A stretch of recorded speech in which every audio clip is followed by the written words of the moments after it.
Hey everybody, it is the Trout once again, and welcome to another episode of Vinyl to Viral here on the Trout Show. It's going to be an interesting episode this time. I think you're going to like it. You know what I saw this morning before I sat down to do the show was a guy was saying that he was going to go see Paul McCartney. He was on tour again. And he said the tickets started at, ready? $308 for the cheapest ticket in the arena. And you're probably thinking to yourself, okay, why are they $308?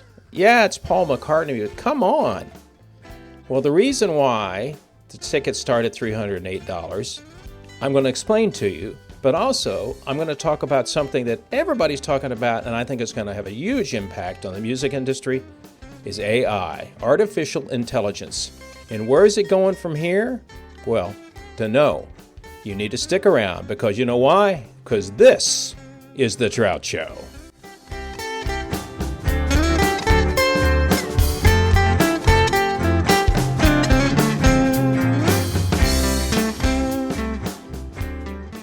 Are you ready to take control of your financial future? Meet David Smith, your trusted Edward Jones financial advisor. With personalized strategies and expert guidance, David helps you achieve your financial goals, no matter where you are in the continental USA. From retirement planning to investments, he's got you covered. Call David today at 469372157 to start building your brighter tomorrow. That's 469372157. Your financial success starts here.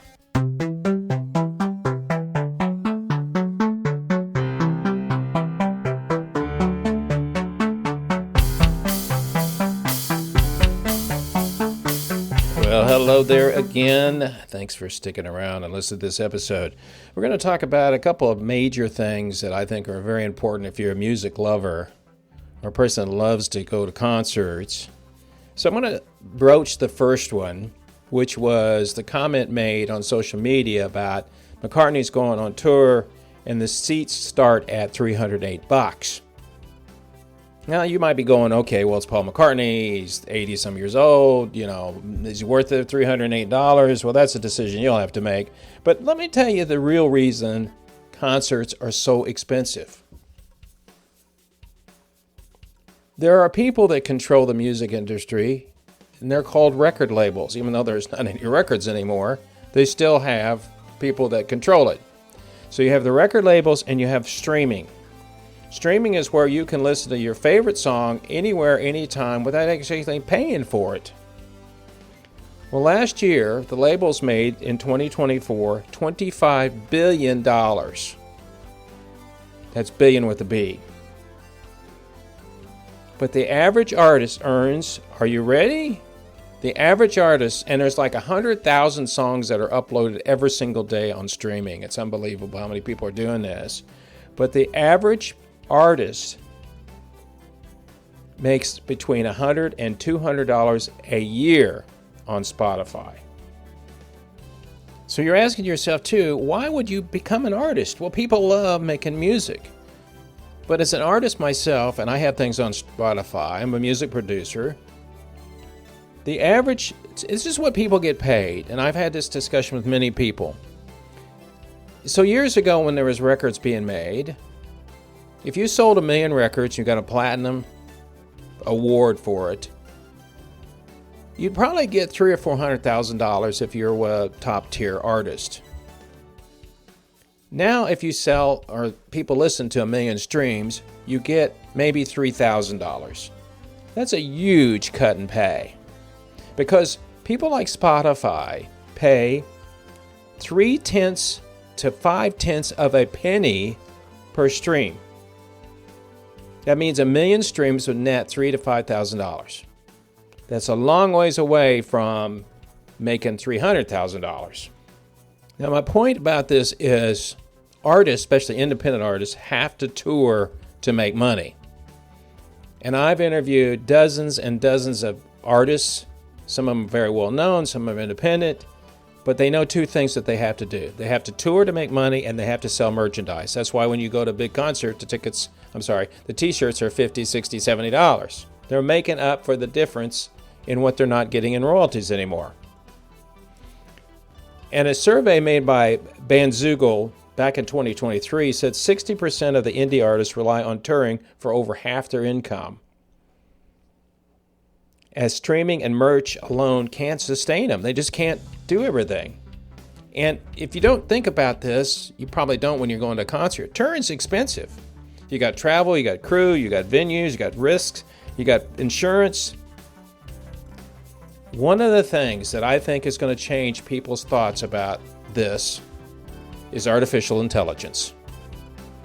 Because I could sit here at home, write a song on AI.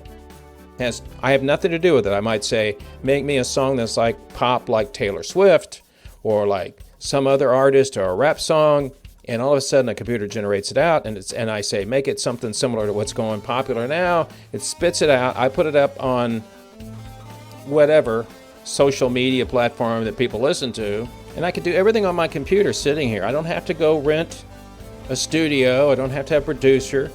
And studio fees run from $500 to $1,000, $2,000 per track.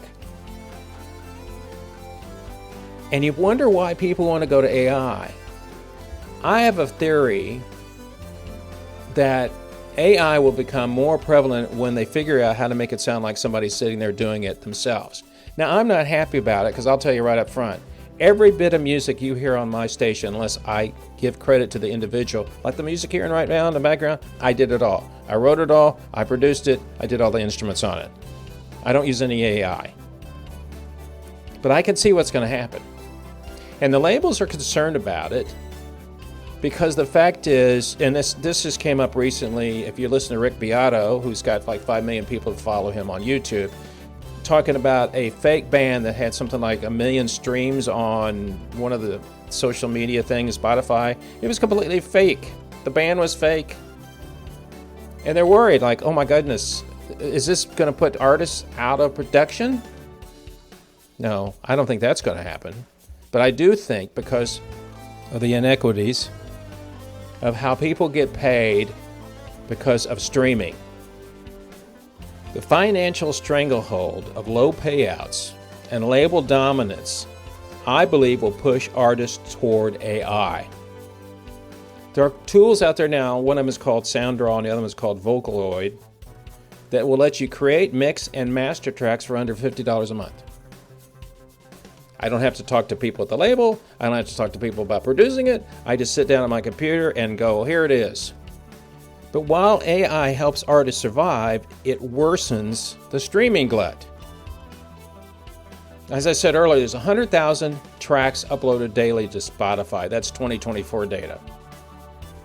So if you throw in AI-generated music, often optimized for algorithms, because they ask the computer, hey, tell me who's going to listen to this, it competes with human tracks, which will further dilute royalties, which, of course, nobody wants to get further dilute. We're going to pay you 1/1,000,000th of a penny? It's crazy. But here's something else that's interesting. In a 2024 study, and I'm sorry, I can't tell you who it did it, I just have the information here, found that 60% of listeners couldn't distinguish AI-generated tracks in blind tests. In other words, they put a real one on, they put an AI on, and people are going, I don't know which one it is. But I also think that artists that embrace AI and not use it as a crutch will probably stay ahead of the curve.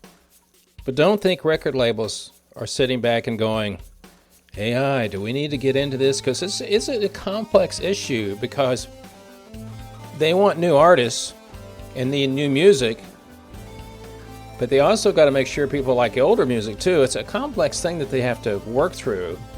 But major labels are investing heavily in AI. And you know why? They want to streamline their operations. They use it for data-driven AR. And AR is basically artists and repertoire. Those are the people, which I don't even know if they exist still, go out and listen to bands to say, should we sign them? And they don't do that much anymore. They watch TikTok and Instagram. And they're going to use AI to predict what's going to be listened to on streaming. And they might automate mastering and marketing. And some of the big ones have worked with big platforms to figure out, AI platforms that is, what they call algorithmic soundscapes that shows how they see AI as a revenue stream. It cut costs, and why pay a full, I said this before, I've thought about it, why pay a full production team when AI can handle mixing or generate backing tracks? A 2023 Goldman Sachs reported estimated AI could save labels up to 20% on production costs. But they're concerned about the downsides, of course. What if all of a sudden everybody's generating AI music, which I kind of foresee that happening, and all of a sudden you've got all these artists out there, because what they'll do as an artist, why do you need a record label if you can sit at home and do this yourself? A lot of artists already have kind of gone past the labels because of how they pay. At one point in 2023, they took down UMG, which is one of the big ones, took down an AI-generated song called Heart on My Sleeve because, first off, it wasn't copyrighted, but it was AI-generated. And labels are going to push for stronger laws, so they call it the No Fakes Act, to require consent for AI voice cloning. You've seen it already in politics, people putting AI-generated people up there, which are not real. And some of the smaller labels, well, they're kind of thinking about what they're going to do on it. Some of them embrace AI to compete with the majors, using it to produce higher quality demos on a cheaper budget. Others people see it as a threat. AI makes it easier for unsigned artists to self-produce and distribute, reducing reliance on label support. Gee, didn't I just say that? The catch? Labels still hold sway over distribution networks and playlist placements, so they're not obsolete yet. But in short, labels see AI as a tool to boost efficiency, profits, but a nightmare for intellectual property. Who owns it? The computer owns it, I own it, and market saturation. I'm going to tell you how I feel about all of this. As an artist myself, I think the problem is it's always been one of these things that the big corporations, I wouldn't say they're greedy, but they drive the bus for everything. That's why you got the one percenters, Taylor Swifts, the Drakes, people of that ilk that are at the top of the game making a lot of money. And there's 100,000 songs uploaded daily to Spotify. That's a lot of songs to try to weave your way through for people to listen to. Everybody that's a songwriter that puts something out on Spotify or any of the streaming platforms, we're all looking for the same thing. We want people to listen to our songs. Now me, I quit trying to count streams a long time ago because it really doesn't mean anything to me. What means something to me is the fact that people listen to my music. I'm never going to use AI. I don't like it when it comes to generating music. I think it should never be used. But because of the price that people pay to become an artist is getting bigger and bigger and getting paid less and less, I think, my opinion is, AI will start taking over more and more, and we're going to have a mess at the end of the day. Okay, I'm going to editorialize here right now. It's called greed, people. If labels would be more equitable, I mean, think about this. I think this is one of the biggest scams in my lifetime that I've seen. Streaming. And I've talked about this before. Great for the consumer. Wonderful that you can say, I want to hear a Jimi Hendrix song from 1968, or I want to hear a Bobby Darin song from 1959, and it shows up. What I don't think it's good for is the artists that are trying to make a living and can't because of streaming. And that's why I think AI will continue to grow bigger and bigger and bigger. And it's going to be interesting to watch how everybody and labels and corporations and copyrights and everything has to deal with this in the future, because you know what? It's not going away. AI is here to stay.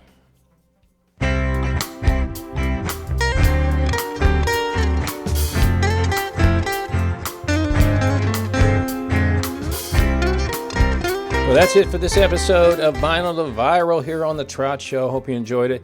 I'd like to hear your opinion. If you got an opinion about this, about record business and about what's going to happen in AI, if you're an artist or not an artist, let me know what you think.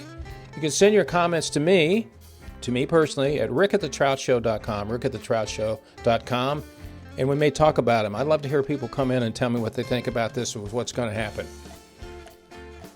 So everything else you need to know about The Trout Show, just go to my website, thetroutshow.com. You can hear more podcasts. You can watch my YouTube videos with all the artists that I've interviewed, dozens and dozens, and more coming up. As always, you can listen to my music, which is not AI generated.